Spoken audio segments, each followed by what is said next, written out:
Robstar gang, what up? What up? Appreciate everyone joining the live stream. Welcome to the Robstar Report. Appreciate everyone joining. As always, your host Clay. Appreciate everyone joining. Make sure you get in the comment section. Make sure you pound the like button and subscribe. Got a lot to talk about here. We're gonna do a draft card report. We're gonna break down my report card for the draft picks, and then we're gonna talk about some other things, some free agent targets that we maybe can. I mean, obviously, there's still free agents out there. Okay, so we're gonna break down a couple of those guys that maybe we could simply target. And then of course, we're gonna talk about the trade down scheme that we did in the draft and how it works. How it benefited us, stuff like that. We're gonna go through that today. So I appreciate everyone joining.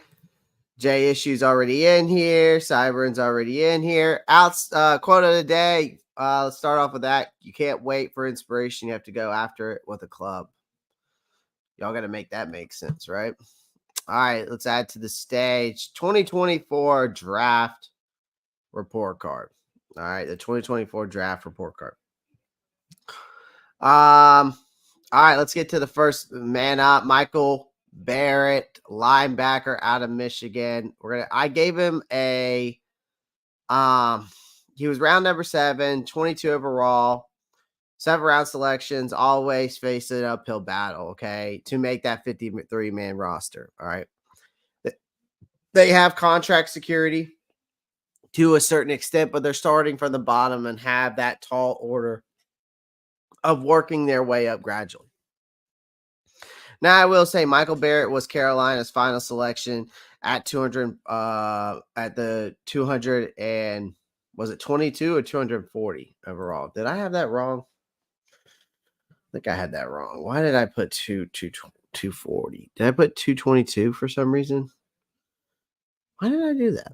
Oh well, it's all good. It's a mishap on my end.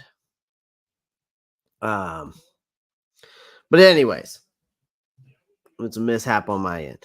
But Michael Barrett, he's an experienced linebacker. He was a team captain there with the national championship Michigan Wolverines. He's an undersized to play a little bit to play an every down role in the pros. There could be potential as a rotational piece or a core special teamers. But I gave him a as you can see, I gave him a C. All right. Oz Dog 316's in here. What's up? Mad Chatter's here. What's good? Hi, bud. Happy to be a Panther this year. There you go, Kevin. Could this finally be the year we finally get a full year of healthy JC Horn? We'll talk more about him here shortly. Dan gets a B plus, in my opinion. We reached for the linebacker, didn't get a C depth or an edge. Instead of Chau, we should have took Kalen Carson out of Wake Forest. He's a CB. Yeah, I know who Kalen Carson is. Unfortunately, Kalen Carson I think he went like a couple way before we could even get way before we even had a chance. I think we went and got Jadavion Sanders before Chau. So there was no way we were going to get Kalen Carson. He wasn't even on the board. So Kalen Carson went way before Chau Wade. So there was no way we were getting Kalen Carson, unfortunately. At least the way that the draft was, the way we were drafting and how it was panning out. I feel like this was a feeler pick for the Panthers. I gave it a C. I think it was more of a feeler pick for me. They were trying to mold into. Hopefully, I think they're trying to mold him into a contributor in coming years. It hasn't cost Dan Morgan to find out if there's something untapped attached to this guy. I mean, his spirits within a winning program, working under an accomplished head coach like Jim Harbaugh, should also stand him in good stead. Okay. Let's talk about the next pick. Jaden Kmet out of Mississippi State. Guys, as you're coming in, there's 29 people watching on YouTube, 3 people watching on X. just do me a favor and pound that like button. I would greatly appreciate it. We're trying to get this to 100 likes. And since we got to 100 likes on the last live stream, I will be doing a rookie jersey giveaway this Friday. This Friday. Hold on one second.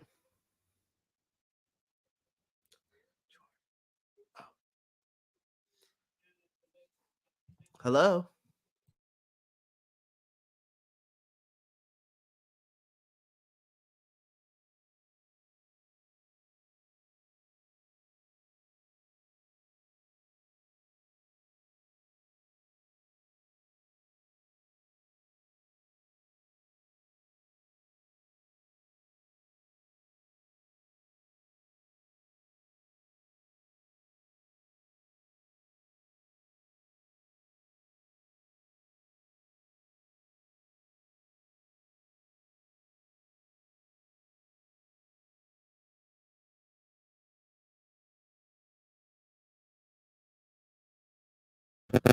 Okay, sorry about that. Quick phone call.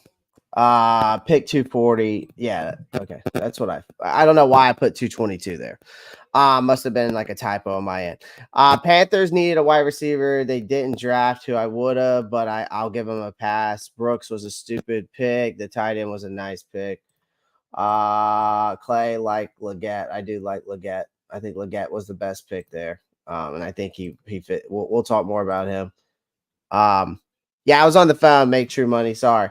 If Brooks can stay healthy, it's a solid pick. We know how it goes. Yeah, there we go. My bad. Yeah, you're good. All right. Sorry. Let's continue. Sorry, I had to have a quick phone call. Someone was calling me. All right, Jaden Kmet out of Mississippi State.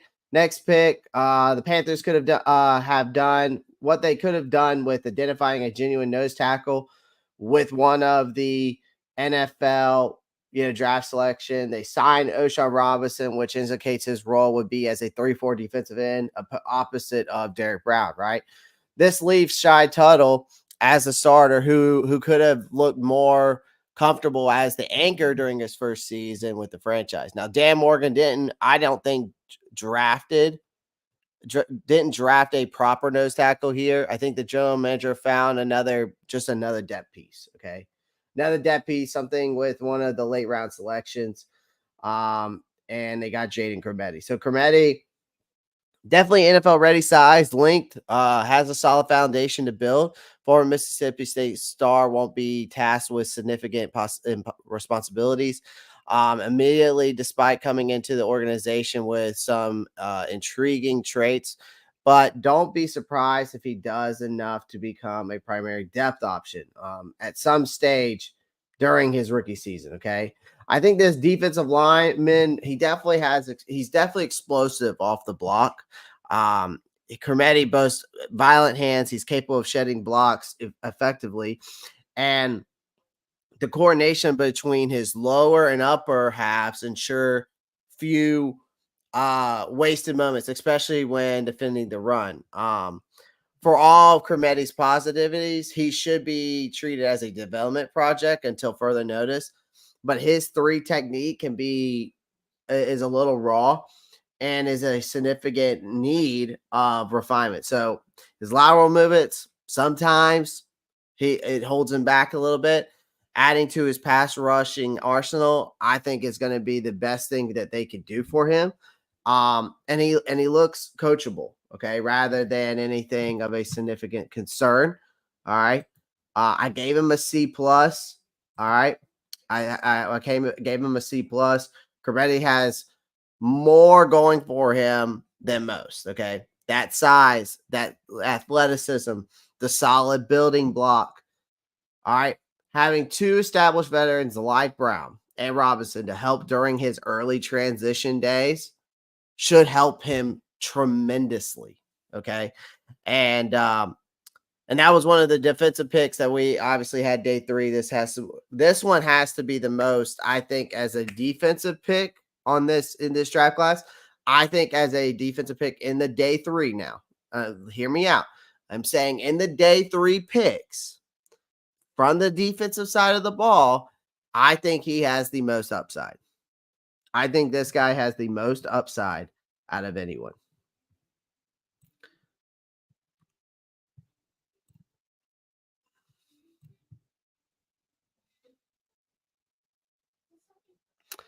I say 3 to 6 wins. See Doug. Oh, Doug, what's up? Doug, what's up? Doug, where was your first? What's up, man? I'm here. Appreciate it, Doug. Brooks was not a stupid pick. The fuck you talking about? Jay Issue's about to get on somebody. Jay Issue's about to get on somebody.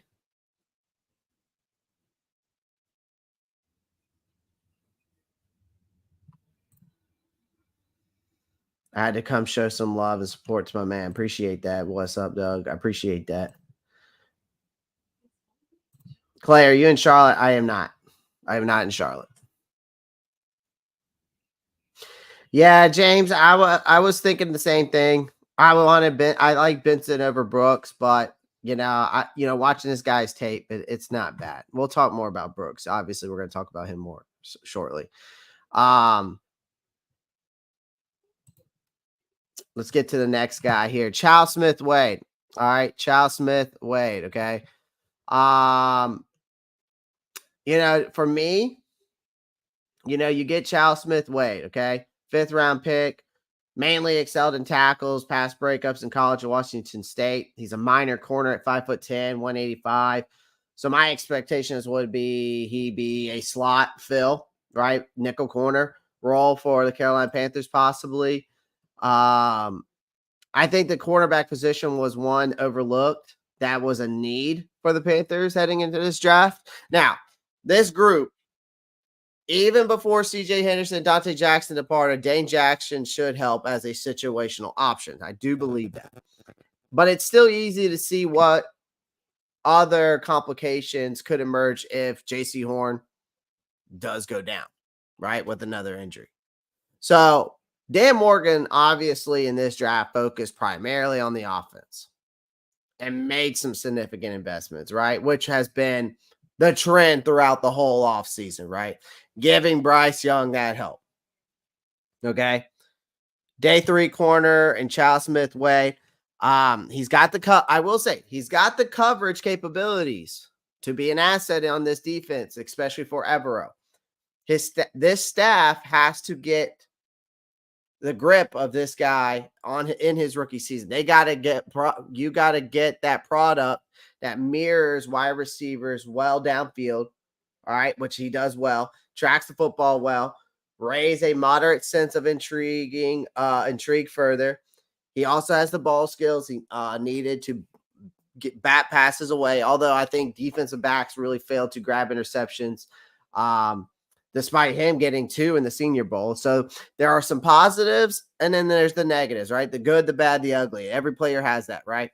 So I think if he could add some more muscle mass to his frame, so drink a couple protein shakes, he should be utilized on the outside he should only be utilized outside under any circumstances, because I feel like if NFL teams see this guy and see him as a weak link, that is someone that they could take advantage of. All right. Especially on physical in routes.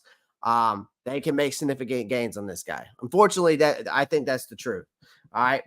His athleticism isn't the best, which leads him to unnecessarily gambling in the coverage. Okay. I think this is a good spot right now with him to develop. I think the Panthers and the coaches help defensive backs reach their goals. I think Evero, Cooley, Hall should be able to, work with these guys' credentials, but there needs to be a telling for sure what impact he can make in the long term. I gave it a C. I think this guy is really unknown. I don't know how much potential this guy really has. I don't know what this guy really has, but he had a great Senior Bowl. Clay lives on 163 Docks Ave. That is not my address, but that's okay. You can go there. You will not find me there. I can tell you that. There were rumors of Miles Sanders being traded. Could be.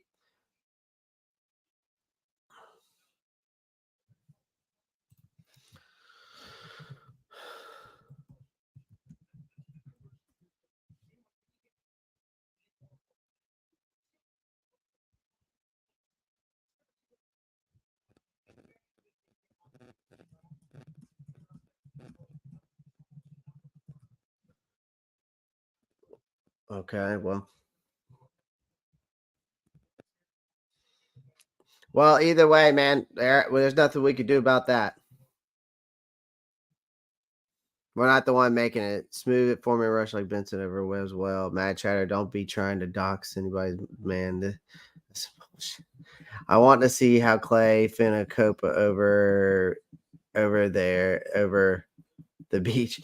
Hey, man, y'all can go ahead and Mad chatter, you can put that out there, but that's not even my address, so it's fine. That's not even my address. I'm not even worried about it. So let him go. Let him go looking over there. Let him go looking over there. They won't find me there. They won't find me there. What's up, Doug? Says make sure y'all get them likes up. Appreciate that, Doug. Appreciate that. All right, Jadavion Sanders. This one's an easy for me.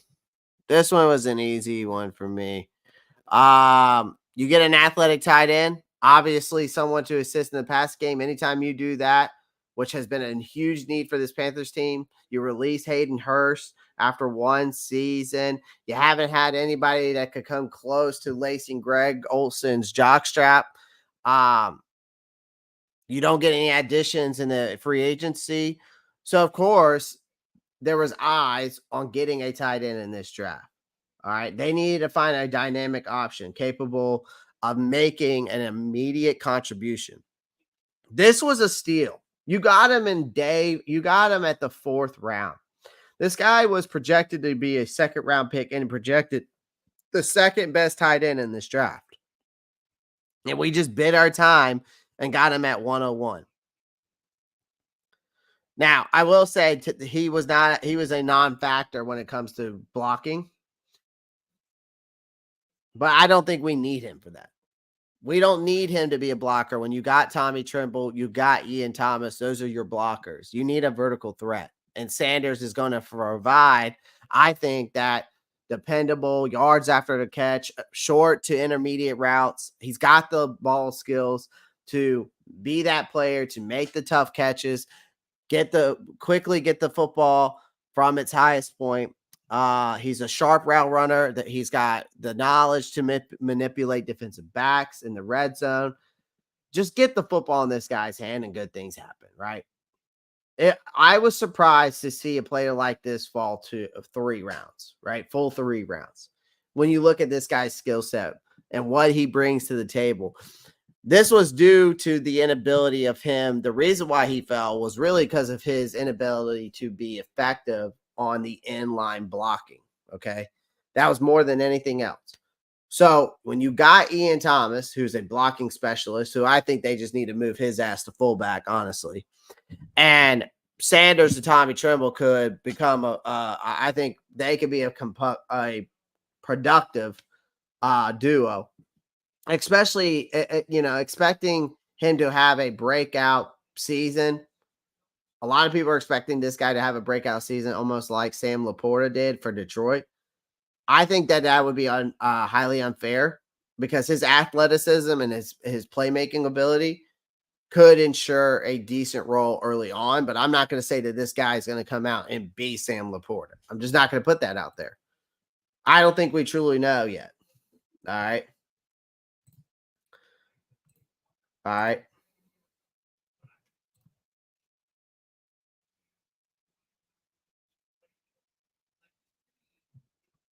We got blockers. Elevate the fans. I think we did good in the draft tight end, which we needed. All right, let's move on. Trevon Wallace. Okay. 3rd round pick. Dan Morgan. Obviously, there was no secret here. Okay. There's no secret here. Okay. Find that player who has the qualities and values to be a highly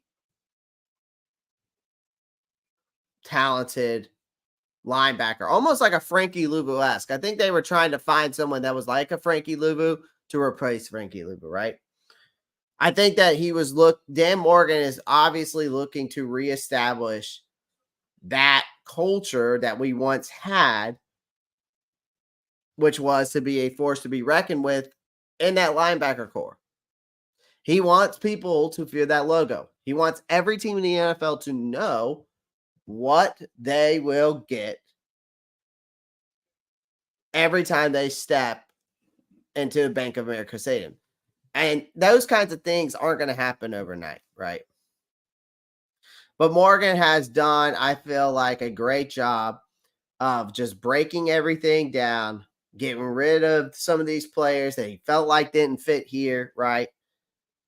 Goes into his first NFL draft. He also has had looking at different selections from, the other days. Trevon Wallace to me was a surprising pick. I was surprised by that because the linebacker initially projects to be an in-depth piece behind Shaq Thompson, Josie Jewell, right? So there's still this chance that this Kentucky prospect could be that successor for Shaq Thompson when he decides to leave. Now, I will say Wallace is an aggressive, fast, physical athlete, impressive when it comes to his power. Considerably throughout the pre-draft evaluation process, they kept talking about how powerful this guy is. I think he's a well-rounded defender. He's got enough size. He's got enough length to be a significant role on this defense and on special teams. In the meantime, while he's rotating in and out, I think this is giving him time to work on other areas that he needs to work on his game. Now, his aggression sometimes can be overwhelming, which means he gambles too much with the run angles. That exposes him quickly when trying to change directions. So the coaching staff, I feel like, has to work on his gap discipline in the running situations before he gains that confidence in placing him in the defense rotation increases, right? And increasing his role. So I think they need to work on some certain areas. Talented player, though. There's no getting away from that, okay? But he needs some adjusting in the weeks and months ahead, really, to get it. I feel like to get in that rotation. But there needs to be a level of trust attached to him, and we got to give the acknowledge of this linebacker position. So I gave it a C plus, but we shall see. I like it. Bills took D tackle and running back. Definitely seems like a Dan Morgan pick. We need him more, yo. Sanders was my tight end 3 in this draft. Great pickup. What's up, Doug? No, not today. I'm just I'm only gonna be live for probably about an hour to hour and a half. So I just not today, but I we'll definitely drop a link. I'll probably drop a link or two this week for sure, Doug. So we'll definitely have you on. But today I've got to be live and then get off live and get back to what I was doing. We drafted like we were gonna win. Nah, we need to see how good Bryce is. We gotta wait and see. I agree, Clay. I don't understand the hate he's been getting. It is what it is, man. It is what it is. People are gonna hate. Like, if we didn't get a linebacker in this draft and we got a center, people would be bitching that we didn't get a linebacker. If we went and got out a pass rusher and we didn't get a corner, they'd be bitching that we didn't get a corner. Nothing's going to be enough for the Panthers fans right now. Right? Nothing's going to be enough for the Panthers fans right now, Cybird. I've seen people completely, literally just complain about every pick. Nothing's ever going to be enough. Nothing's ever going to be perfect. If it's not their way, they get upset, And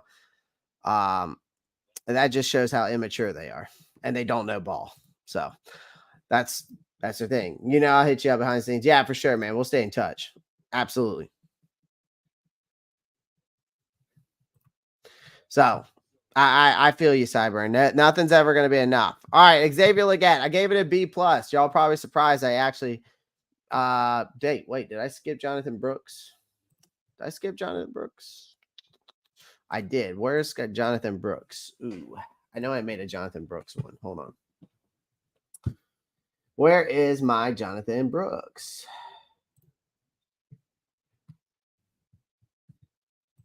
I'm gonna have to edit this real quick. I know I made a Jonathan Brooks. Hold on. There he is. I'm adding him in there now. I'm adding him in there now. Okay. All right, let me remove this and add the new one up. Sorry about that. I had my Jonathan Brooks one in there, so I might have put a different one on there by accident. All right, let's go through this again. Ooh, I just put it in there. Might have to just open it up over here. How about I just do this?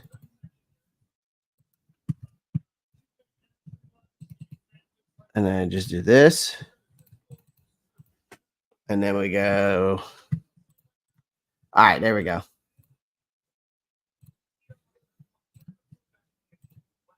There we go. Perfect. All right, I got Jonathan Brooks. I knew I had it in there.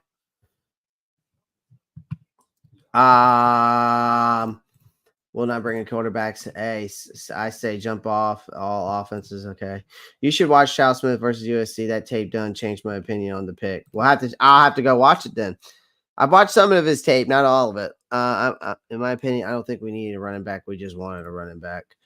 Is Brooks good? Tape looked mid. A little Marshawn in there. He's getting a lot of Jamal Charles projections, guys. A lot of his projections saying Jamal Charles. Our running backs are mid. We need help. Wallace is a sideline player. Just have concerns if he can get off blocks at the next level. I don't hate the Brooks pick at all. We just had a pick. Y'all are going off in the chat today. Love the comments. Keep them coming. Love to hear y'all's thoughts as we keep going throughout this. So should have got some center help. Well, now it sounds like Brady Christensen's in that transition phase like Corbett is. So I don't know what's going to come of that.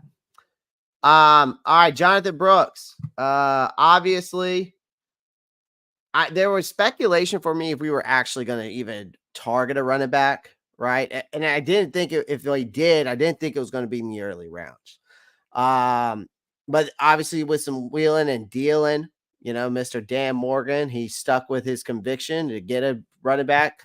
The most significant sign of the Carolina Panthers offense intentions is obviously Dave Canales and what he's leading here. I mean, the head coach has no secret about his desire to install a stubborn run game, an efficient running attack, right? Something that really should be music not only to our ears, I will agree with that, because it should be music to also Bryce Young's ears, right? Because with that, it takes the pressure off your quarterback. With a good run game, it takes pressure off your quarterback. So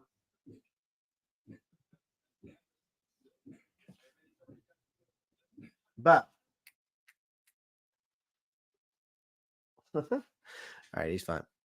But Brooks is an explosive, run capable of taking any carry to the house. I feel like when I watch this film, okay, he's very explosive. He's a dynamic, explosive, great initial movements, great hit movements, can showcase his elite elusiveness in tight windows. He can be a home run threat type of guy. I've seen more screenplays where this guy just takes it to the house, and there's multiple of those in his game film.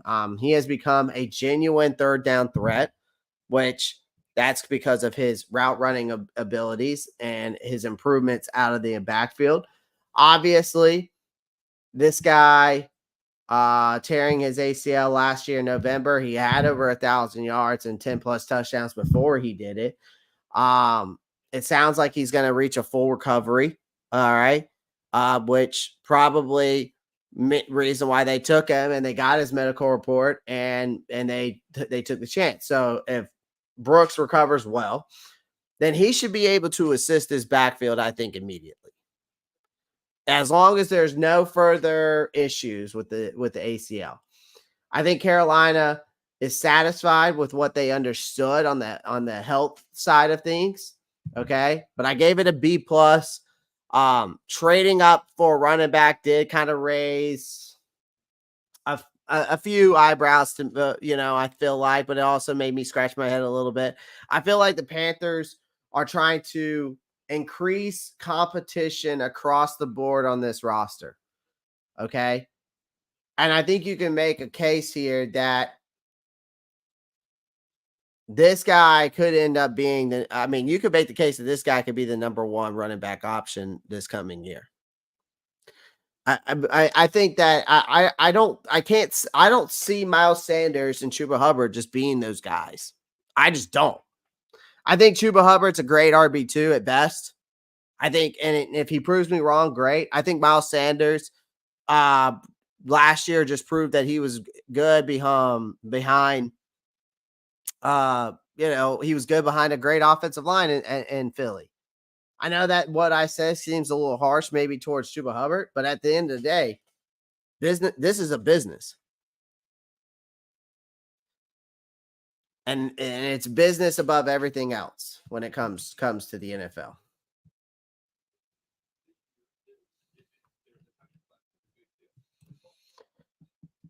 $43 people watching, only 24 likes. Oh, y'all already know what to do. 51 people watching on YouTube, 11 people watching on Twitter. Y'all know what to do. Make sure you pound that like button and subscribe. All right. That's the best thing you can do. Or if you don't feel like subscribing, you don't feel comfortable doing it yet, it is free. But if you don't feel comfortable doing it yet, just pound that like button. All right.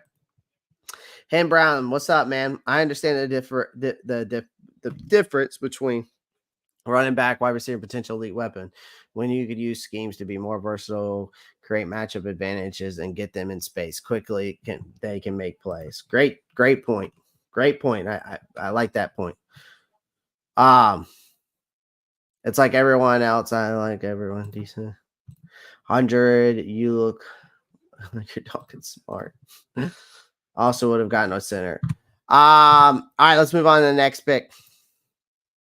Trade Miles Sanders. Y'all are beating the table for that one, huh? All right, Xavier Legette. I gave it a B plus. I know they all probably like, wow, you gave him a B plus. Again, they traded up for this guy. They dealed up to move up. I felt like it seemed kind of strange at the time, considering we were the next up after that pick, right?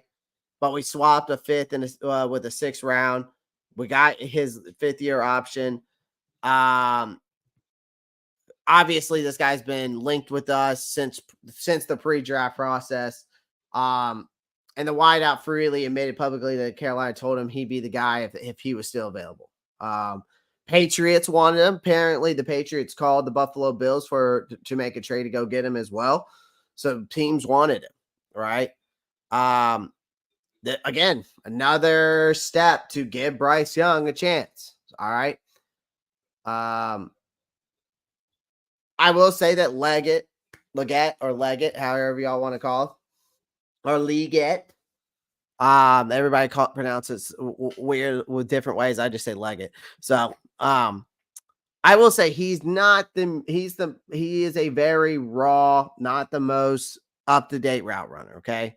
But his God-given athletic ability and his can be utilized in many ways along the line of scrimmage with equal effectiveness. Okay. All right. The guy's a human highlight reel. Okay. It just took time for him to adjust, I feel like, at the college level, especially on a below average South Carolina team. I think they're going to use him as like a Mike Evans-esque, like how Canales used Mike Evans in Tampa Bay. I think he's going to have a bunch of opportunities to make his name on the field. I think he's got a lot going for him. Obviously, Legette is very excited to be here because he's so close to home. I think the Panthers believe that he can be that field stretcher to open things up, right? He's not again, I've always said this about Legette.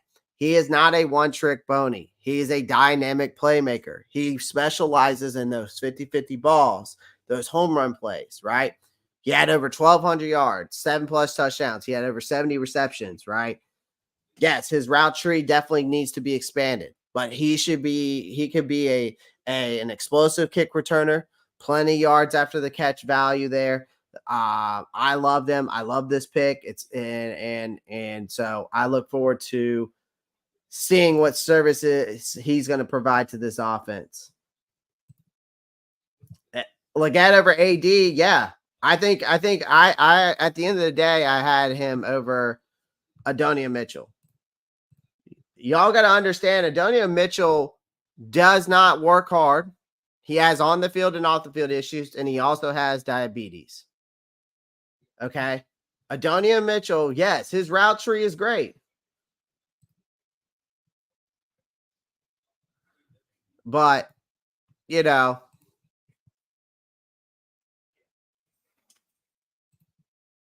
I just don't think Adonia Mitchell was the pick. I don't think I think he was in the mix, but I don't think he was the pick. I think Legette was the pick from the start and was the right pick. I think he's going to fit this.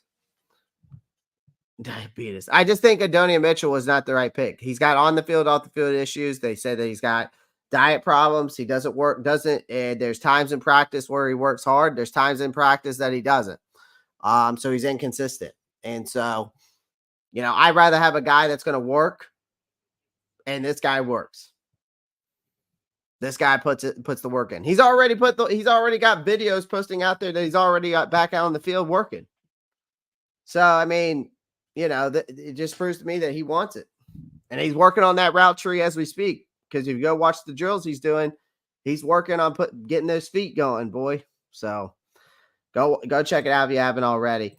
I like that he goes vertical, gets the ball if it goes out there. Yeah, I think that for me, yeah, that definitely helps the area tremendously. I think overall for me, like I said yesterday on my short, I posted it up. I give this draft class a C+. I think, yes, there was players that should have. I think there's going to be I think most of these players are going to have a roster spot.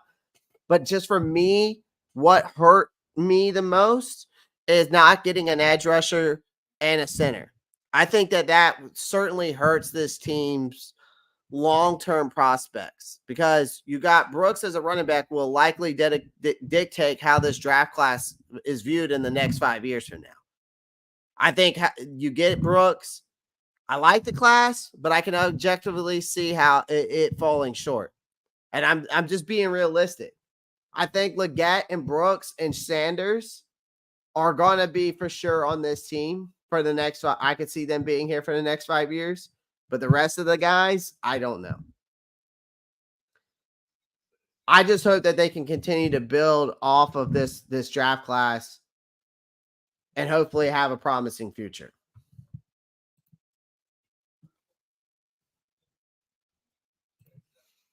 Did I like Brooks? I like Brooks. I didn't have him as high as Trey Benson, and I didn't have him as high as Braylon Allen. I like Braylon Allen better than Jonathan Brooks, in my opinion, because I wanted a big bruiser back. I probably had Jonathan Brooks third on my board, but I did see the potential in him because of the explosiveness and the route running that he can do out of the backfield. So I did like what I saw for sure.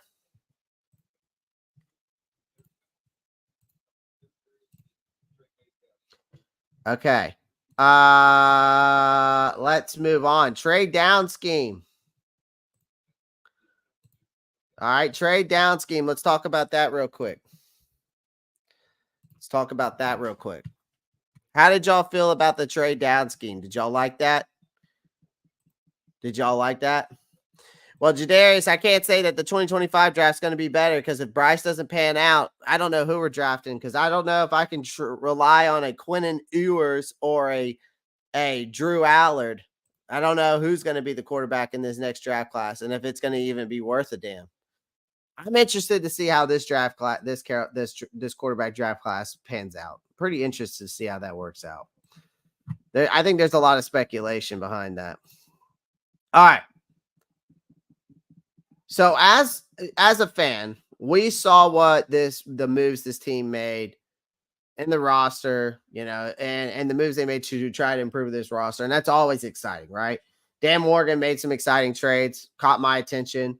I've been the guy slamming the table for this team to trade back the whole time for this draft. I believe that we needed to trade back.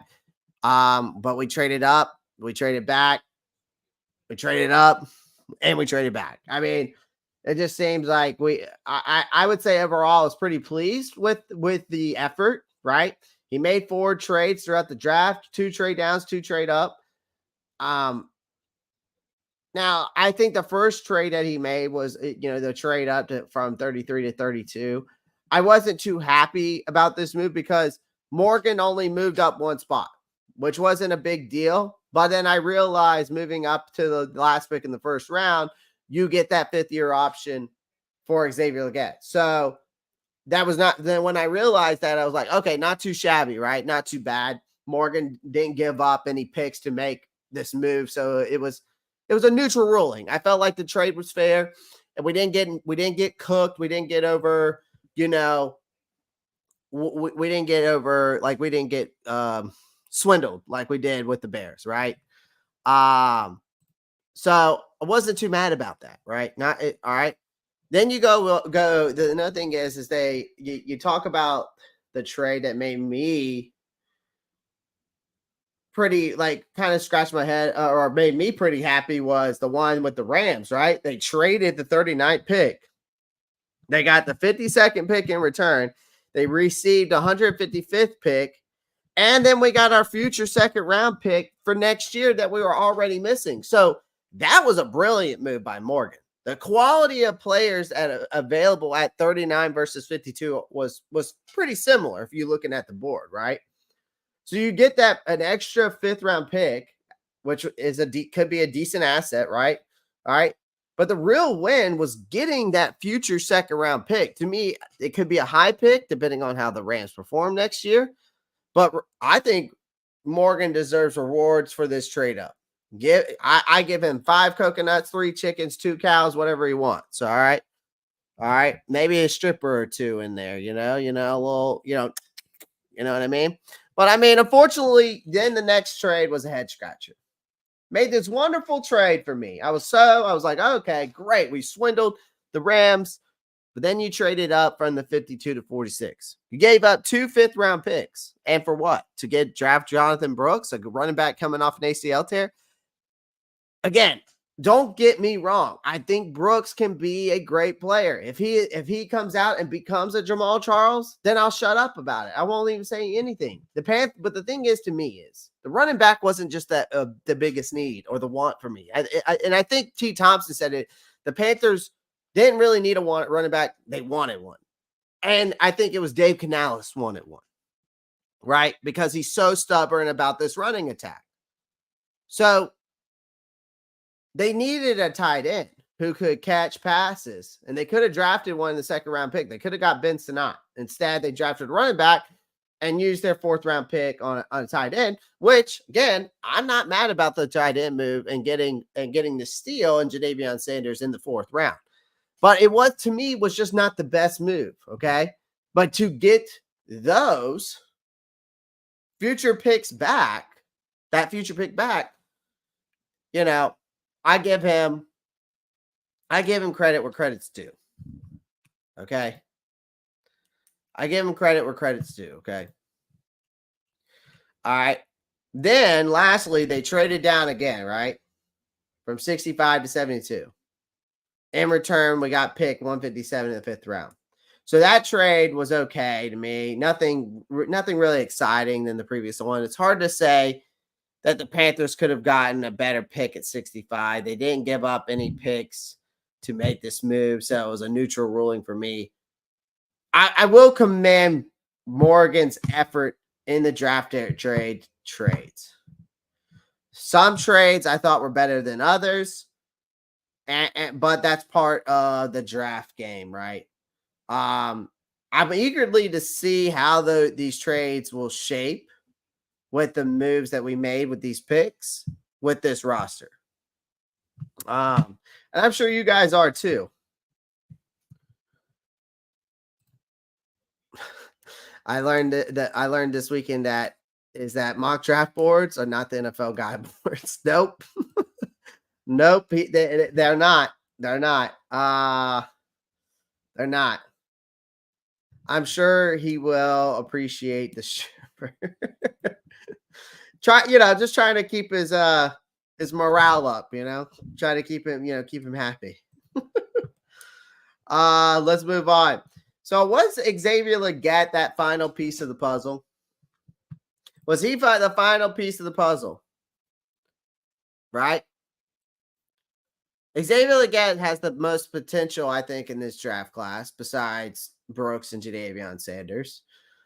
I'd probably say the most potential, if I'm looking at this draft board, number 1 is Legette, number 2 is Sanders, and I would say 3 is Brooks. All right. Then Trevon Wallace.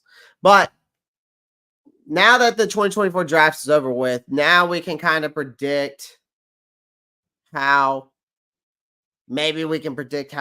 this guy fits into this current coaching plan, right?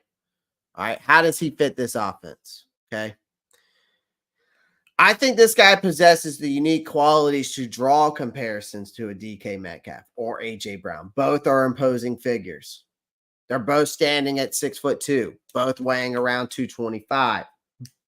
Both impressive speed, running in the 4.3s and the 40. All right, at their respective combines. I don't know if AJ Brown ran a 4.3. I think he might have ran a 4.4, but I could be wrong on that. Someone look up that for me. I thought, but you get where I'm getting at with this, right? Slightly lower performance in the 3-cone drill if you go look at Legette's combine. So about that, so there's some questions about his route running, right? The separation abilities. We've had that discussion on here, right? But Dave Canales was the quarterback's coach and the passing coordinator in Seattle when in Metcalf's first 4 seasons. So if we go and look like according to PFF, right? So let me pull up PFF real quick. The reason why we want to look at DK Metcalf is because we want to see how DK Metcalf did in his rookie year, all right, and how he was utilized. Okay, so he came in the league, 2019? 2018? 2018, my bad. All right, perfect. Okay, so 2019. All right, because I just looked at his stats for 2018. There was nothing on there, so we'll have to go with 2019. All right, so let's look at. So I'm sharing my screen. All right, everybody can see that. I think so. Perfect. Okay. Perfect. All right, so we're looking at DK Metcalf. All right, so how was he utilized? Okay, how was he utilized? So we scroll up. You know what? Let me move myself out the way here. Let's put this. Still, I'm in the way. Still in the way. All right, that's better. We'll just put me there for now. Okay, so when you look at DK Metcalf, all right, we're looking at his. All right, see DK Metcalf. This is 2019. All right, overall 69 receiving. Okay, had 900 yards, 7 touchdowns, 58 receptions, 97 targets. Okay, yards per reception 15.5, yards after the catch 4.8, passer rating targeted 110.3. Okay, so if we go look, right, if we're looking at this from the standpoint of his PFF grade, now rookie season was fantastic. Basically graded out at a 69.7, right? Okay, in 2020 and 2021, all right, so let's go to 2020. So there's 2020, over 1,300 yards, 10 touchdowns, graded out overall an 82.7. Let's go to 2021. All right, graded out receiving 912, 80.9. Okay, so graded out. Okay, so in the 2020 and 2021, Canales was promoted to the pass game coordinator. Okay, remember that Canales was the pass game coordinator for the Seattle Seahawks for this. Okay. All right. He was the pass game coordinator. So, what I'm getting at here is this. You look at both of those, right? 2020, he had 83 catches, over 1,300 yards, 10 touchdowns. Then the next year, he had 75 catches, 967 yards, 12 touchdowns. Graded out an 82.7 and 80.9. Very respectable. So Canales returned to the quarterback's coaching role, and then look what happened in 2022. So his production didn't really it dipped a little bit. I wouldn't say by much. I mean, if you're looking at the overall, the production took a bit of a dip for sure.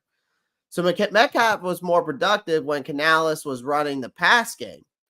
So when you take a closer look at some of the advanced stats, okay, so if we go to some of these premium stats here, all right, so if we take a closer look at these advanced snaps, right, okay, you can see how Canales got most out of the athletic receiver. Metcalf was targeted downfield more than most of the high volume, okay, so where is the target?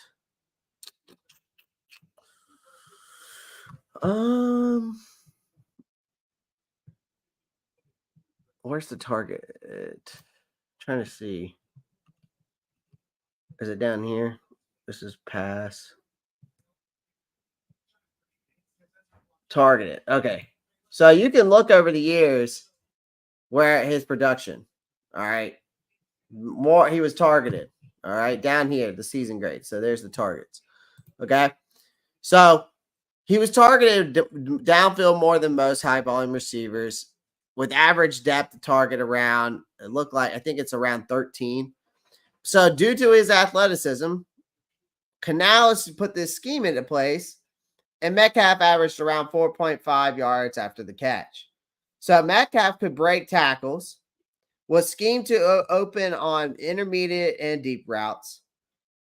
This, to me, is further evidence that Metcalf averaged about 1.5 to 2 deep targets per game. So just over 2 yards per route run.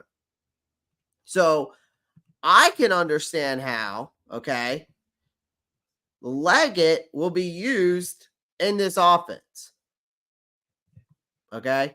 I can see how Legette can be used in this offense now. Okay. If we're looking at these stats, right?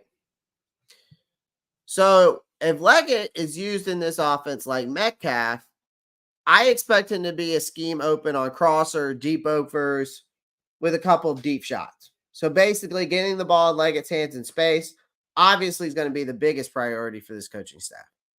So regarding a stat prediction for Legette, I mean, for me, okay, if I'm doing a stat prediction for Xavier Legette, I could see something around,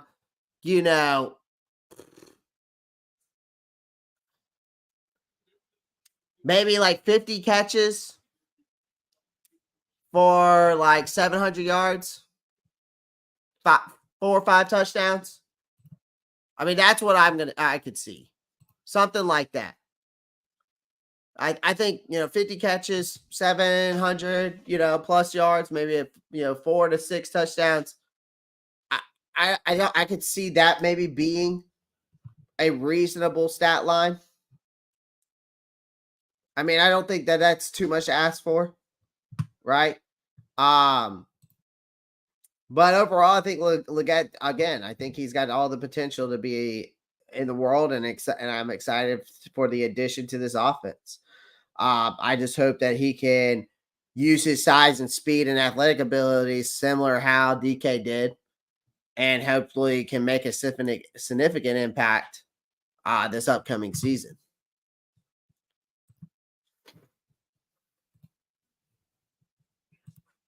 So,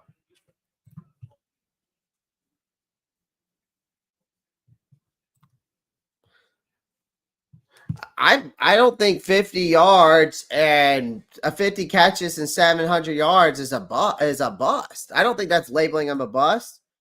I'm just saying a rookie season for 50 yards, 50 catches for 700 yards. That's not a bust. That's not a bust. I think that's very reasonable. Those are not too high expectations because Minga was like people were had way more higher expectations for Mingo than they did for Legette. I disagree.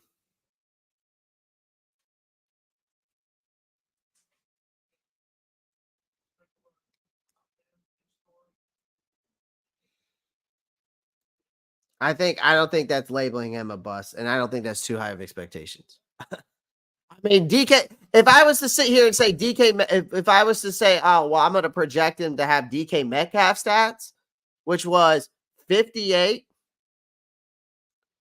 58 receptions and over 900 yards and 9 to 10 plus touchdowns.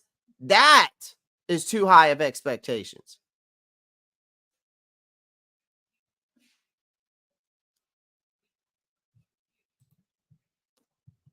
Again, I could still see the guy having a 700-yard season, 50 receptions, and like 4 to 6 touchdowns. That is not a bust if he does that. I'm not sitting here and saying that the guy's going to have over 100 receptions, 1,000 yards, and 15 touchdowns. No, I'm pretty sure that I'm being very realistic on this. And at least I feel like I am. All right, let's move on. I didn't really get to talk about this much. If Thielen throws for how's that 1,000, 4,000 then? See, Randall, you're putting words in my mouth that I didn't even say. You're putting words in my mouth that I didn't even say, Randall.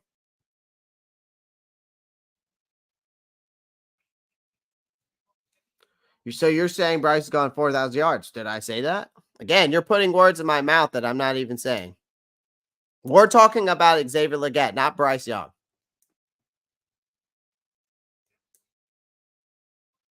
You don't have to agree. I'm just saying that I think 50 receptions, 700 yards, even if it's less than that, if it's 40 receptions for 600 yards or 40, 30, and 4 touchdowns. I mean, I think between 500 to 700 yards and 4 to 6 touchdowns is mere enough to have having a decent rookie campaign. It'd be a lot better. It'd be a lot better than what Jonathan Mingo gave us. Randall, I don't think we know who exactly is going to be the 1, 2, or 3. I do think Deontay Johnson's going to be the number 1.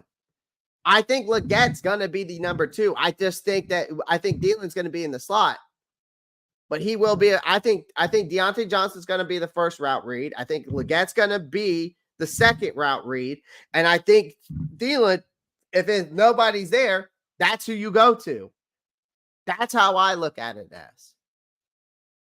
First route's Deontay Johnson. The second route's Legette. Third route's going to be Mr. Reliable and Adam Thielen.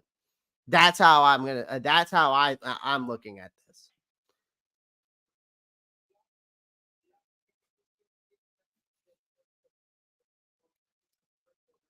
T. Johnson, he might. Yeah, Mr. Reliable. That's what I call him. Old Reliable. All right, Panthers picked up.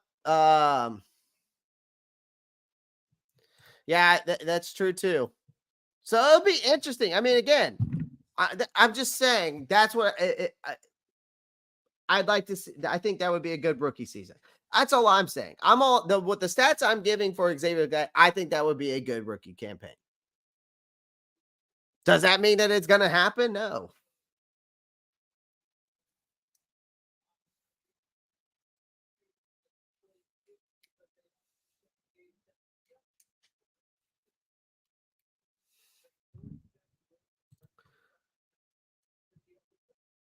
I'm not putting too much expectations. Randall, I don't think what I said is way too much expectations. I think Jonathan Mingo had higher expectations than Legette did. But again, we shall see. Panthers picked up 5th-year option for J.C. Horn. They decided to pick up the former first-round pick. I think it's excellent news for the team. My friends, a lot of my friends who are Panthers fan, they've been going on about this. I think the player in question is Horn, who's an absolute stud, one of the best corners in the NFL when he's on the field. Unfortunately, he's been plagued with injuries, which has hampered his performance in the past. However, I think the Panthers need to hope that Horn can get back on track this season, play most of the games, as he is one of the franchise's cornerstones on this defense. Now, the Panthers' decision to pick up his 5th-year option, to me, means that he's set to be with the team for the next 2 seasons. Now, he's slated to roughly around $12.4 million in 2025, which is fully guaranteed. I'm excited to see Horn back in action this season. He has the potential, I think, to be an all-pro talent. The question is, can he remain healthy? We need him to remain healthy. I can tell you that. We definitely need this guy to remain healthy to have I think, a successful 2024 season, or an improved 2024 season, I should say. Okay, free agent targets for the Carolina Panthers. Now, there's been names, of course. Stephon Gilmore is one of them, right? Stephon Gilmore. Another guy I think that we could go after, and I'm just throwing this out there now, and hear me out when I say this, okay? I think Quandre Diggs, I know he is a safety out of Seattle. He had an impressive performance out there. I feel like Diggs could be a game changer for our defense. Even though we got Jordan Fuller, I don't know if y'all like Xavier Woods as well. I'm not sure how y'all feel about him. His past achievements speak volumes about his potential to bolster up this team's performance. And you can use Quandre Diggs in multiple ways. So I think it would be interesting to maybe look at him at least. Obviously, another option is Stephon Gilmore. He used to play for us. There's a chance he might be interested in returning to the Panthers, especially since he has connections to some of the staff. The prospect of his return could add an exciting twist to this team dynamics. There's another guy out there. Actually, I'm going to pull up him. Brian Allen, the center. This guy could be a guy we could target for the center position. He's a free agent. Let me see if I can pull him up on the spot track real quick. Because there's still some guys out there I still think we could definitely, obviously, look at him.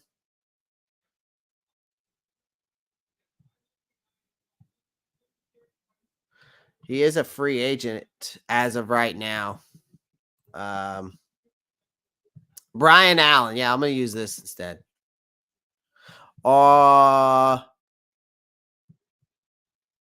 T. Thompson, my prediction the other week, I would say, for me, I'm not going to predict like he's going to have 4,000 yards. I'm just not.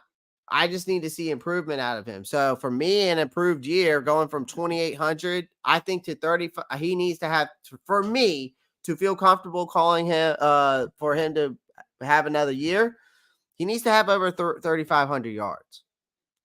He needs to have over 3,500 yards, and he needs to keep his interceptions below 12, and he has to have 20 plus touchdowns. And that's an improved season. That's an improved season to me compared to 28, 10, and 11, whatever it was last year. Actually, you know what? I'll use PFF. This guy's still a free agent. Share my tab here. I don't think I know it says that he's with the Los Angeles Rams, but I could be a guy we could target though. Brian Allen out of he played at Michigan State, but he's in LA. Or was in LA. Just a guy that we could add. I don't think he's a starter, but could be a good fit for our team. I mean, the team didn't draft any offensive linemen this year, so they're putting Austin Corbett and they're possibly transitioning Brady Christensen to that position. I think if we brought Allen in again, I think he would be a backup rotational piece to this team's roster. Another one is Emmanuel. I think this guy, I mean, just trying to add depth here, man. I'm just trying to add depth here. Okay. I think this guy could be a great addition to the team. We lack depth in that area. You bring in a veteran with proven production, could make a difference. I think he's versatile enough who can operate with his hands in the dirt, stand up as an outside rush linebacker. He had some impressive stats. Yeah, over his 8 years, he's had over 101 quarterback hits.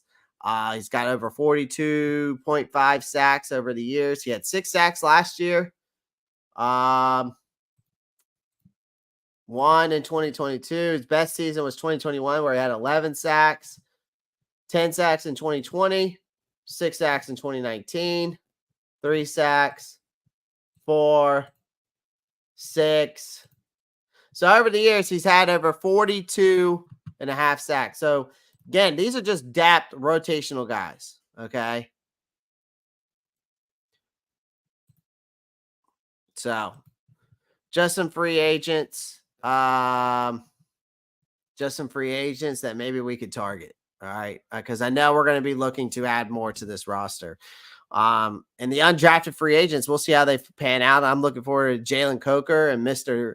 The kicker that is getting a lot of media towards him because of how thick he is. But pause. But it is neither here nor there. Dory Jackson, Justin Simmons is still available. Yep. Xavier Howard, a free agent right now. I'm pretty sure he's still a free agent. I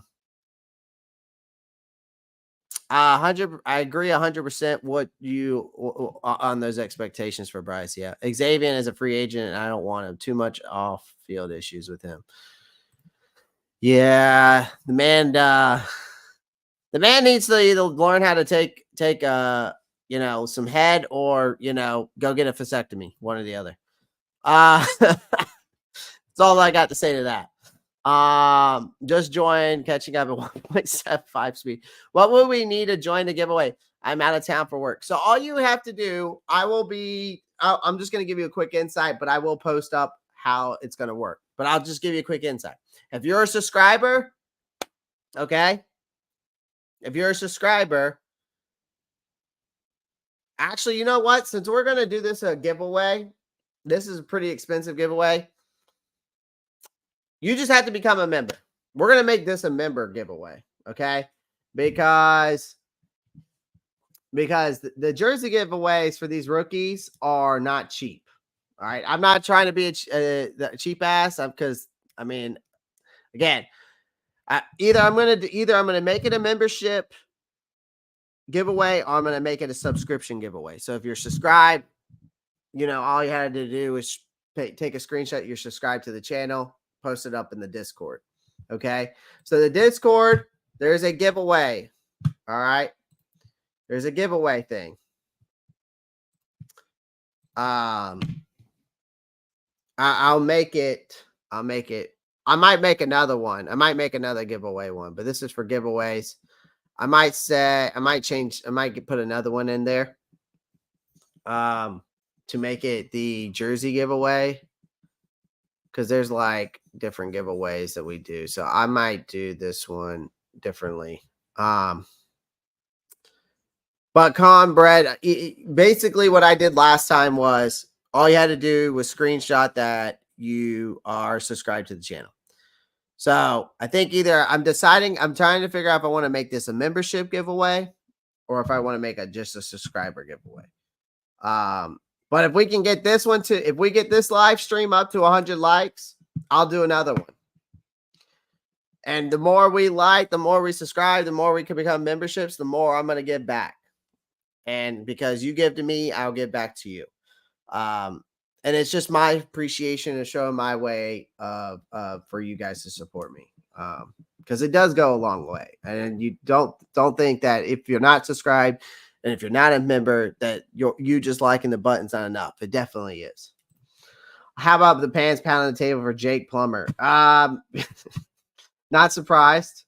Not surprised, Marcos. Not surprised at all. Well, again, I appreciate everyone joining the live stream today. I will promise you, we'll be putting together this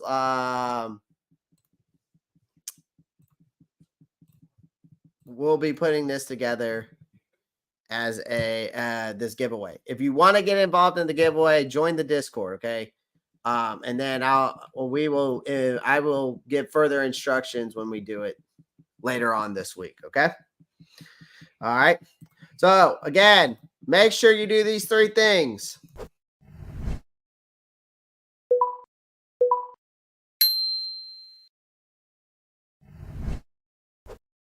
That's all I ask. Those 3 things is the best way you can support me, okay? So I appreciate everyone joining the live stream. As you all have a blessed rest of your Monday. And as always, guys, keep pounding. Peace.